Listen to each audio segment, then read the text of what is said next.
여러분, 한국에서 가장 중요하고 많이 사용되어지는 단어가 무엇일까요?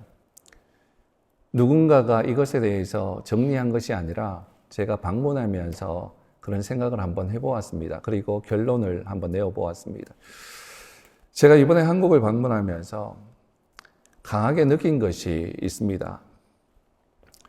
한국 사람들에게 저절로, 정말 저절로, 가만히 있어도 저절로 가장 중요하고 소중하게 여겨지는 것이 있겠구나 생각했습니다. 사람들은 무엇을 보느냐, 그리고 무엇을 집중하느냐에 따라서 그것이 중요하게 되고 또 그것을 위해서 살아가게 됩니다. 제가 한국 가서 느낀 것이 앞을 보아도 뒤를 보아도 그리고 오른쪽을 보고 왼쪽을 보아도 보이는 것이 있었습니다. 그것이 뭐냐 하면 짐작하십니까? 바로 아파트였습니다. 보고 또 보고 우리는 본대로 생각하고 행동하죠. 우리 속에 무엇을 집어 넣느냐에 따라서 그러한 사람이 됩니다. 그렇게 되어질 때 내 마음의 소망은, 내 인생의 목적은 아파트가 되기 쉽습니다.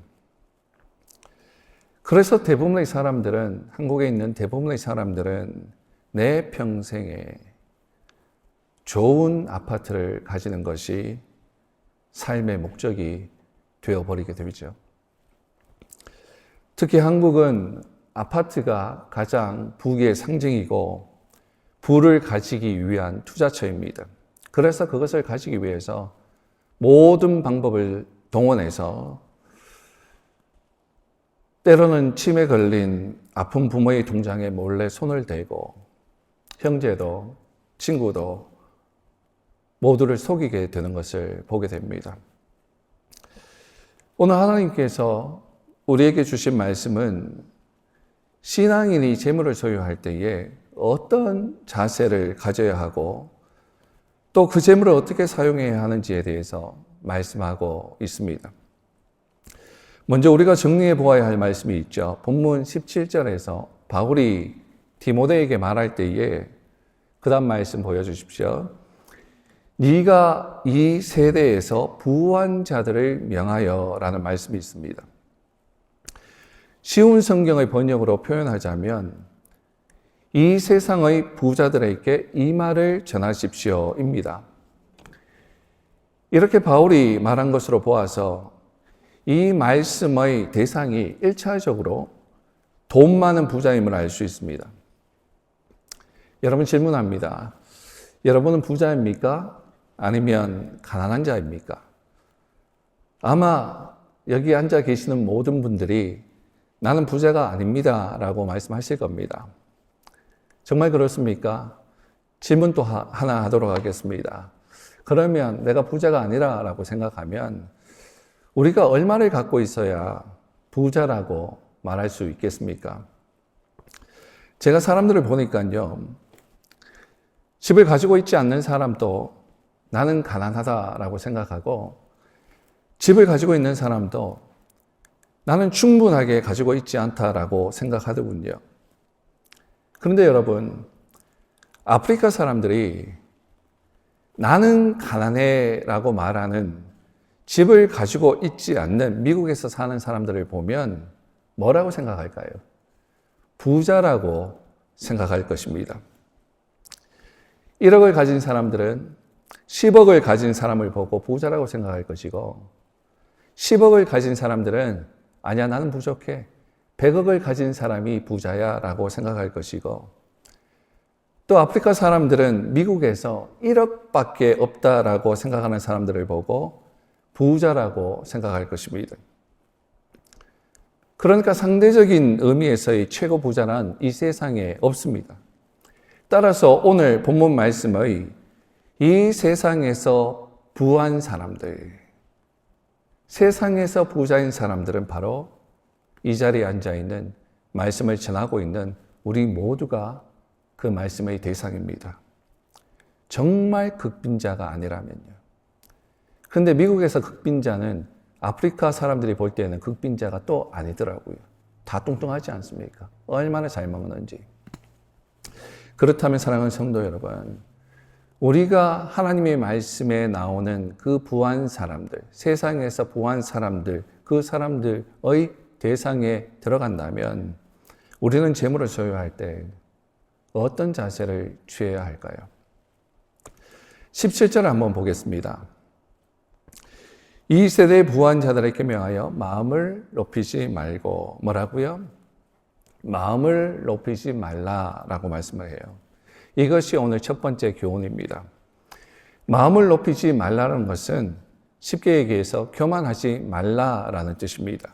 영어 성경은 not to be proud라고 번역하죠. 쉬운 성경은 그대로 직역합니다. 교만하지 말라. 이 말씀이 제일 먼저 등장하는 거 보니까 우리가 부유해질 때 가장 먼저 찾아오는 유혹이 바로 교만인 것 같습니다. 여러분 실제로 돈이 없을 때 기가 죽죠.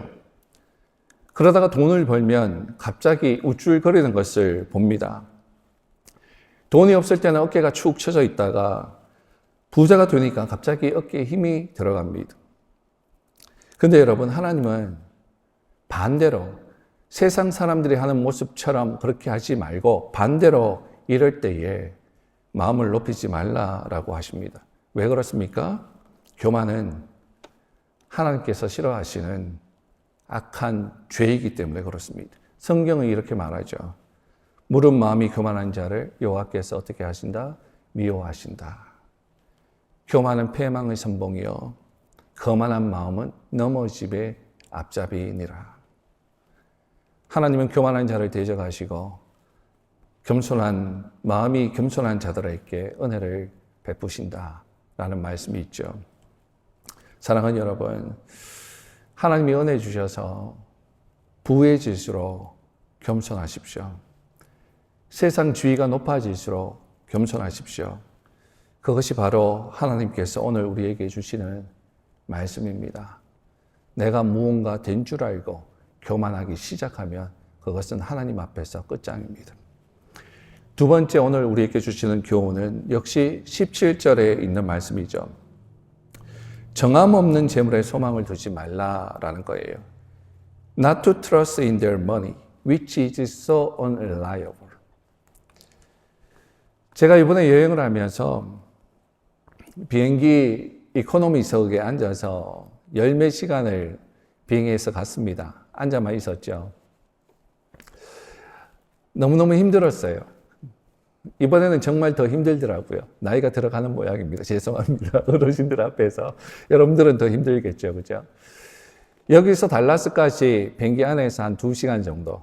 그 정도는 견딜 수 있겠더라고요. 달라스에서 한국 가는데 12시간, 13시간 정도 걸리는데 거기에 쪼그리고 앉아 있는데 저는 또 키가 크지 않습니까? 자리가 좁더라고요. 그러니까 다리가 이번에는 얼마나 저리든지요. 저리고 눕고 싶고 또 기내에 들어오는 음식이 너무 형편이 없더라고요. 여기 제가 이번에 아메리칸 에어라인을 탔는데 거기에 연관되어서 근무하시는 분이 없으니까 제가 마음 놓고 얘기하겠습니다. 음식이 왜 그렇게 형편이 없든지요. 제 입에 너무 안 맞아요. 옛날에 대한항공 탔을 때는 그것보다는 낫더라고요. 좀 제가 CEO 되면, 좀 CEO 알면 음식 좀 바꿔줬으면 좋겠습니다라고 얘기하고 권유드리고 싶어요. 뭐 제가 이렇게 얘기한다고 해서 제 설교가 유명하지 않으니까 뭐 이것 듣고 뭐 수하지는 않겠죠. 그죠?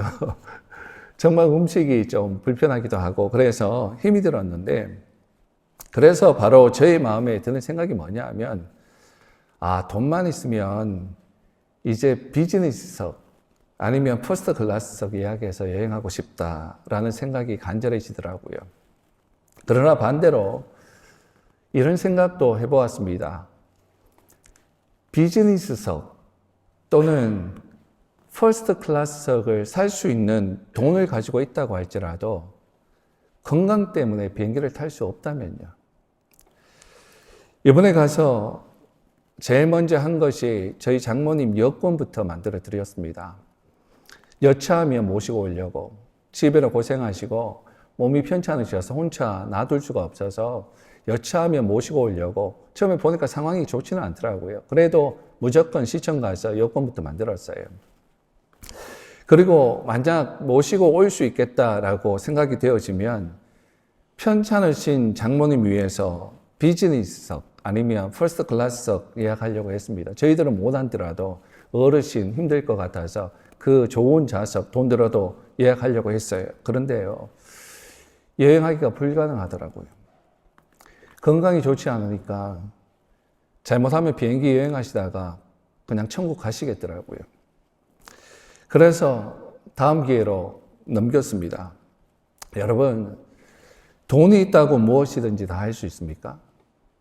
물론 돈이 있으면 더 편하고 더 많은 것을 할 수는 있죠. 그죠? 그러나 돈으로 화려한 침대는 살 수 있을지 몰라도 편안한 잠은 살 수가 없어요. 돈으로 약은 살 수 있어도 건강은 사지 못합니다. 저희 장모님 치매에 약 책상에 놓여 있더라고요.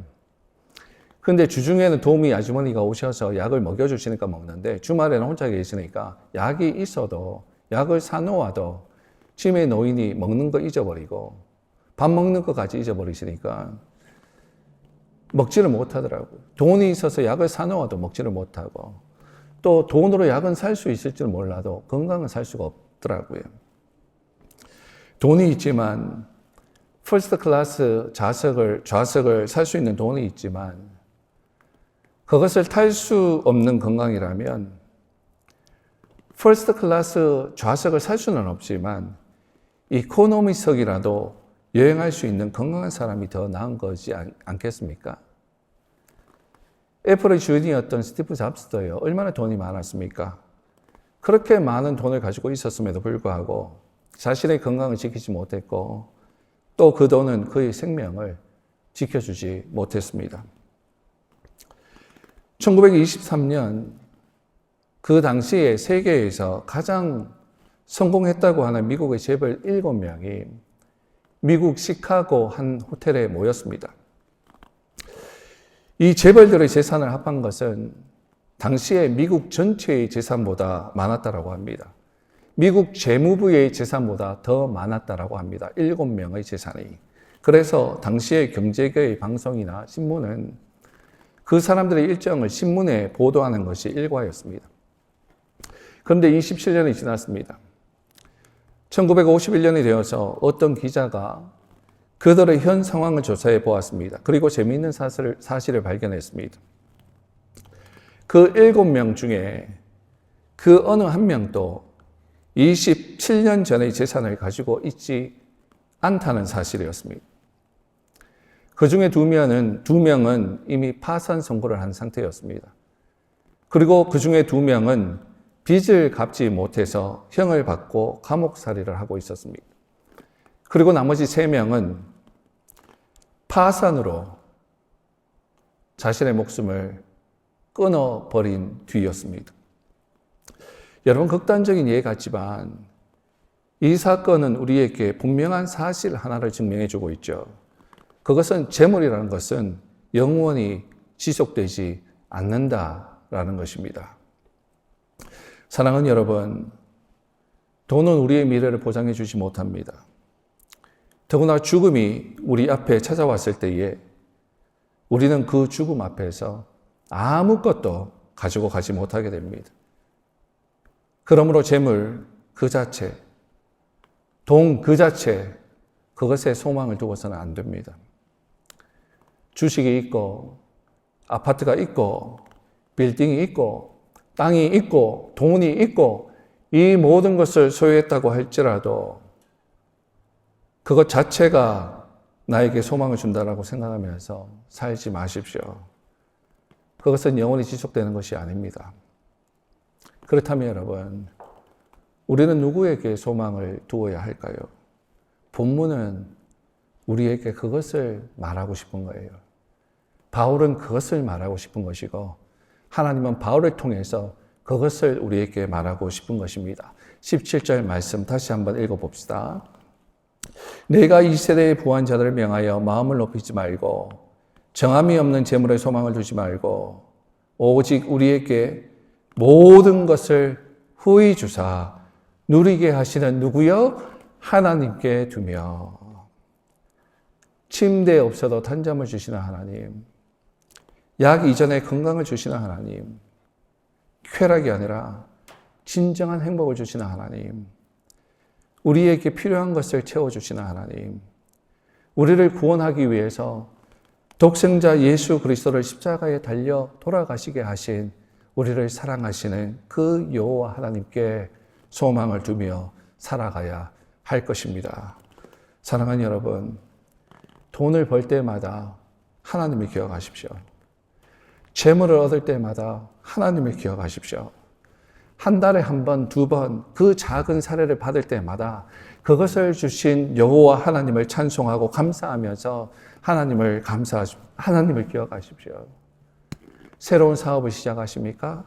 새로운 사업을 시작할 때마다 하나님을 기억하세요. 야고보서 4장에 보면 이런 말씀이 있어요.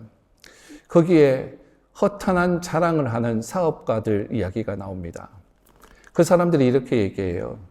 오늘이나 내일이나 우리가 어떤 도시에 가서 1년을 머물면서 막대한 이익을 취하리라.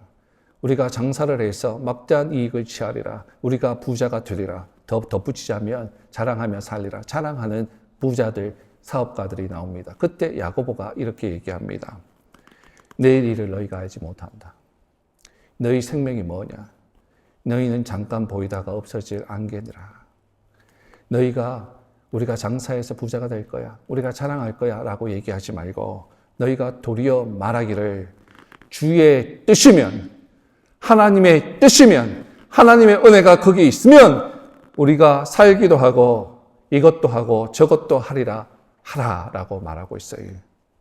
그런데 너희가 허탄한 것을 자랑하느냐? 그런 자랑은 뭐라고요? 악한 것이다. 그리고 17절 보면 죄라고 얘기하고 있습니다. 여러분, 신명기 6장과 8장의 말씀을 보면 모세가 이스라엘 백성들이 가나안 땅에 들어가기 전에 이스라엘 백성들을 불러 모아놓고 다음과 같은 유언의 설교를 하죠. 제가 설명해 드리기보다 말씀을 그대로 읽겠습니다. 모세가 이렇게 설교합니다. 6장을 보면 그 다음 보여주세요. 제가 읽겠습니다. 따라오십시오. 내 하나님 여호와께서 내 조상 아브라함과 이삭과 야곱을 향하여 내게 주리라 맹세하신 땅으로 너를 들어가게 하시고 내가 건축하지 아니한 크고 아름다운 성읍을 얻게 하시며, 하나님이 막 주셔요. 하나님의 백성들에게 내가 채우지 아니한 아름다운 물건이 가득한 집을 얻게 하시며, 내가 파지 아니한 우물을 차지하게 하시며, 내가 심지 아니한 포도원과 감람나무를 차지하게 하사 내게 배불리 먹게 하실 때에 너는 조심하여 너를 애굽 땅 종되었던 집에서 인도하여 내신, 그 다음에 뭐라고요? 하나님께서 막 부어주실 때 그 다음에 뭐라고요? 여호와를 잊지 마라. 내 하나님 여호와를 경외하며 그를 섬기며 그의 이름으로 맹세할 것이니라. 또 8장에 이렇게 설교합니다. 그러나 내가 마음에 이르기를 내 능력과 내 손의 힘으로 내가 이 재물을 얻었다 말할 것이라. 내 힘으로 했다라고 얘기합니다. 내 하나님 여호와를 기억하라. 그가 내게 재물을 얻을 능력을 주셨습니다. 이같이 하시면 내 조상들에게 맹세하신 언약을 오늘과 같이 이루려 하심이니라.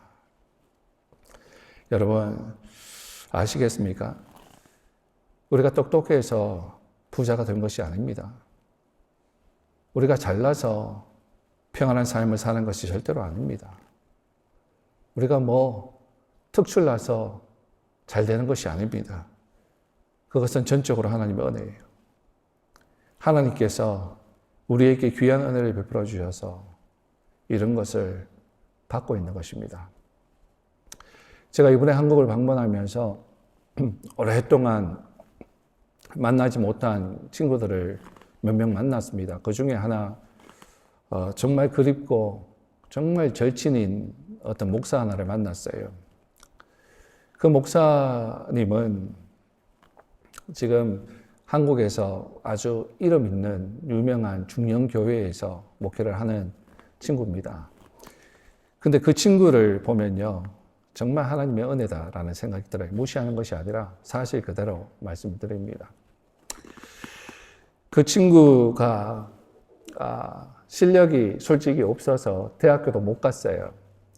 군대 갔다 와서 저는 복학했는데 그 친구는 대학을 가지 못해서 청원경찰, 은행에서 청원경찰을 하고 있었어요. 그래서 그 친구에게 제가 또 신학을 하고 싶은 하나님의 소명이 있는 것 같아서 신학교에 가라. 근데 오랫동안 공부를 안 했으니까 수능 못 치지 않습니까? 쳐봐도 점수 안 나오지 않습니까? 그때도 떨어졌는데 나이 들어서 치면 뭐 나옵니까? 안 나오죠. 그래서 권면해 주기를 대구에 신학교, 지방신학교가 있는데 거기에 한번 수능 쳐서 들어가라. 거기는 거의 미달이니까 부끄럽지만 거의 미달이니까 그래서 시험 치면 들어갈 수 있을 거야. 그래서 공부를 열심히 했어요. 그래서 그 친구를 생각하면서 수능 갔을 때 제가 학교도 안 가고요. 저는 학교 가야 되는데 저도 학교 안 가고 그 친구 수능 시험 치는 그 시간 동안 하루 종일 기도했습니다. 하나님 도와주세요. 지혜를 주셔서 시험 좀 잘 치게 해주세요. 하나님 좀 합격시켜 주세요. 라면서 기도를 했어요. 그래서 시험을 치고 와서 원서를 내었더니 합격이 딱 됐어요. 그래서 그 친구에게 그런 얘기를 권면을 했어요. 지방의 신학교보다 수도권에 있는 신학교 가는 것이 좋지 않겠냐. 편입해라. 라고 권면을 했어요. 가이드 해준 거죠. 먼저 앞서간 자로서 가이드를 해줬습니다. 그랬더니 그 친구는 하나님이 지혜를 주셨는지 저보다 더 그때 정말 신의 한 수였다고 생각하는데 수도권에 있는 신학교, 그때 뭐 총신 이런 데를 제가 보내려고 그랬거든요. 신학교를 가지 않고 자기는 명문대학교를 가겠대요. 수도권에 있는 명문대학교. 철학과를 가겠대요. 보통 신학하는 사람들이 철학과 많이 가죠. 그런데 명문대라고 할지라도 철학과는 거의 편입할 때 미달입니다. 그걸 그 친구가 딱 이렇게 캐치한 거예요. 명문대 가겠다. 그래서 수도권에 있는 좋은 대학교 지원했습니다. 실력도 없는데 들어가서 돈 내고 시험 치니까 미달이라서 또 돼버리네. 그러니까 철학과를 할지라도 우리 한국 사람들은 과를 보지 않고 보통 학교 내가 어느 학교 나왔습니다 라고 얘기하잖아요. 그러니까 그 친구는 이제부터 이 학교 나왔습니다. 좋은 학교 얘기하는 거예요. 타이틀이 틀려진 거예요. 그러면서 대학원을 또 갔습니다. 그 친구는 장로교 총신 측인데 대학원을 가서 그래서 수도권에 있으면서 지금 배우는 단계니까 조그만 교회도 중요하지만 지금 배우는 단계니까 가능하면 이 좋은 교회에 있으니까 제가 추천해 줬어요. 거기 가서 배워라. 거기 가서 배우다 보니까요. 또 학벌도 그렇게 되고 거기 연관돼서 좋은 교회로 계속 가면서 부목사로 대형교회 가고 그리고 대형교회에서 또 좋은 교회로 타이틀도 있고 그러니까 경험도 있게 되니까 좋은 교회에 가서 지금 담임 목회를 하면서 잘하고 있어요. 근데 그 친구를 보면서 늘 조마조마 그렇지는 않겠지만 그런 생각이 들어요. 그런 생각을 한번 해봤습니다. 만약에 이 친구가 자기의 꼴을 보지 못하고 자기의 제일 처음의 모습을 보지 못하고 지금 있는 모습, 사람들이 높여지는 그 자리에 있다고 교만하기 시작하면 당신은 끝장이야. 그런 얘기도 했어요. 여러분, 그렇지 않습니까? 그 친구를 보면요. 하나님의 은혜가 뭔지 알겠어요. 대학도 못 가던 그 친구를 하나님께서 뭐 저를 또 사용하신, 멘토로서 사용하신 거죠. 그 대학도 못 가던 그 친구를 하나님께서 스텝 인도해 주시면서 지금 한국 교회를 이끌어가는 지도자가 되어서 이끌어 나가는 모습을 보면 정말로 하나님의 은혜다. 하나님의 은혜는 낮은 자를 들어 높여서 사용하시는구나. 그런 생각을 해보았습니다. 여러분, 그러므로 우리는 하나님께만 소망을 두고 살아야 합니다. 재물을 얻을 때에 마음을 높이지 말고 우리의 지위가 높아질 때에 마음을 높이지 말고 정함이 없는 재물에 소망을 두는 것이 아니라 정말 언제든지 하나님이 흔들어 버리시면 추락할 수 있는 그 위치에 소망을 두는 것이 아니라 모든 것을 후히 주시고 누리게 하시고 우리를 높여주시는 하나님께 소망을 두십시오. 그렇다면 여러분, 내가 지금 얻고 있는 이 재물을, 이 위치를 어떻게 사용해야 할까요? 오늘 말씀은 우리에게 실질적인 교훈을 주고 있습니다. 오늘 주시는 말씀이 이런 말씀입니까? 금보기를 돌같이 하라. 이런 말씀입니까? 이런 말씀도 있죠. 그죠? 이런 이야기도 있습니다. 금보기를 돌같이 하라. 저는 이 말에 동의하지 않습니다. 금을 왜 돌같이 봅니까? 금은 금인데, 그죠? 오늘 말씀은 금보기를 돌같이 하라와 같이 비현실적으로 적용하라는 것이 아니라 금을 볼 때 금이 귀한 것을 알아서 금답게 사용해라 라고 하는 말씀이에요.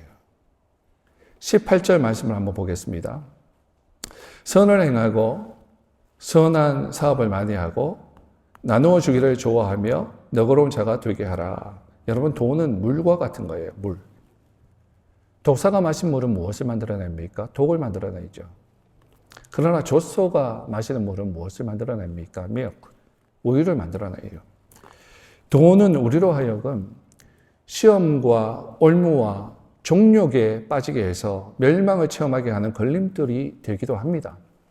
그러나 그 돈이 의롭고 경건한 신앙인들의 손에 쥐어져서 하나님의 영광을 위해서 아름답고 의롭고 선한 일에 쓰이면 대단히 귀하고 값진 것이 되는 것입니다.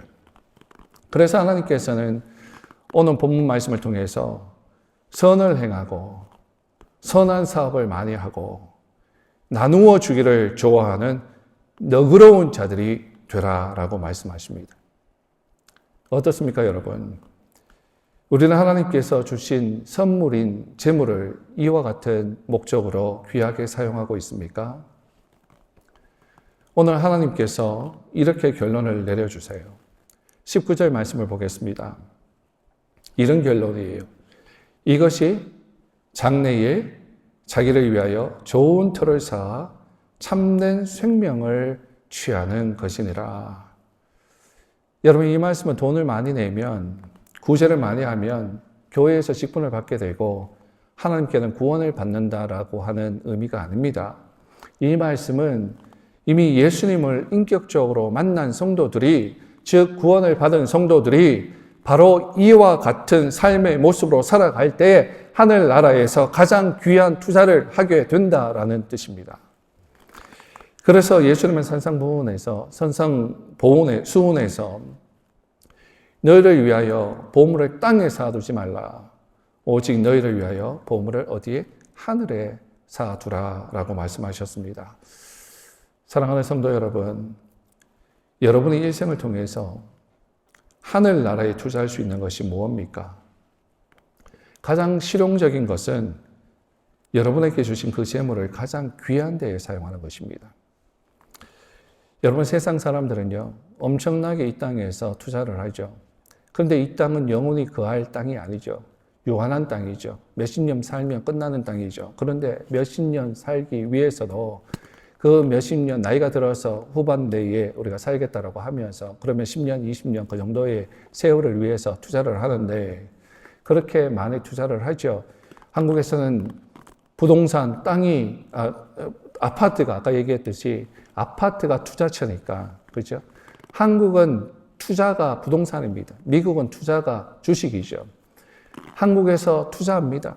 부동산을 투자하고 갭 투자까지 하고 우리 젊은 친구들은 돈이 없으니까 부동산이 너무 뛰었으니까 살 수 없으니까 어떻게 합니까? 이제 코인 하죠. 주식도 안 되니까 이제 코인은 어떻게 해도 대박 한번 해보자라는 속된 말을 썼습니다만 대박 한번 해보자라고 하는 마음으로 돈이 없으니까 막 투자하죠. 주식도 하고 코인도 하고 별의별 방법 다 사용합니다. 미국에서는 주식 투자합니다.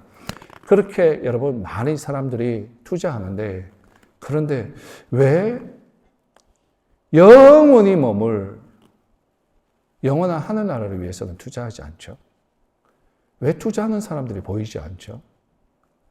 영원히 살 것은 하늘나라인데 잠깐 머물 이 땅에는 그렇게 투자를 하고 속이면서 사람들을 정말 등쳐먹으면서까지 그렇게 별의별 방법을 다 하면서 투자하고 있는데 왜 영원히 거할 그 하늘나라를 위해서는 전혀 투자하지 않죠? 의문입니다. 여러분들은 어디에 소망을 두고 살아가십니까? 정함이 없는 재물이 여러분의 소망이 되지는 않습니까? 아니면 그 재물을 주신 하나님께 소망을 두고 살아가십니까? 마지막으로 고린도 후서 9장 8절 말씀을 보고 말씀을 마무리하겠습니다. 이 말씀은 특별히 올해 저에게 주신 말씀이기도 한데요. 함께 나누기를 원합니다. 한번 읽어볼까요? 하나님이 능히 모든 은혜를 너희에게 넘치게 하시나니 이는 너희로 모든 일에 항상 모든 것이 넉넉하여 모든 착한 일을 넘치게 하게 하려 하심이라. 하나님은 우리에게 은혜를 주셔서 우리가 필요한 모든 것을 우리의 모든 일에, 우리가 하는 모든 일에 넉넉하게 주신답니다. 아멘. 그런데 보통 우리 성도들은 이 말씀을 여기에서 멈춰버려요. 그냥 풍성히 주시는 것에서 멈춰버려요. 하나님이 주십니다. 아멘 하고 멈춰버립니다. 그런데 왜 주신다고요? 왜 이렇게 주신다고요? 그 다음 말씀을 보세요. 모든 착한 일을 넘치게 하게 하기 위해서. 모든 착한 일을 넘치게 하게 하기 위해서. 이 착한 일은 뭐예요? 하나님의 영광을 위해서, 하나님 나라를 위해서, 예수 그리스도를 위해서 하는 모든 일들입니다. 그것을 위해서 넉넉히 주시겠다라고 말씀하십니다. 여러분들에게 말씀을 듣는 여러분들에게 하나님의 넘치는 은혜가 있기를 축원합니다. 풍성한 물질의 넘침이 있기를 축원합니다. 영적인 복이 있기를 축원합니다. 그러나 왜요? 착한 일을 하게 하기 위해서, 넉넉히 하나님 영광을 위해서 하게 하기 위해서 우리 가난하게 살지 마십시다. 비참하게 살지 마십시다. 풍성하게 사십시다. 그리고 넉넉하게 하나님 나라를 위해서 흘려보내는 복된 하나님의 사람들 될 수 있기를 축원해 드립니다. 기도하겠습니다.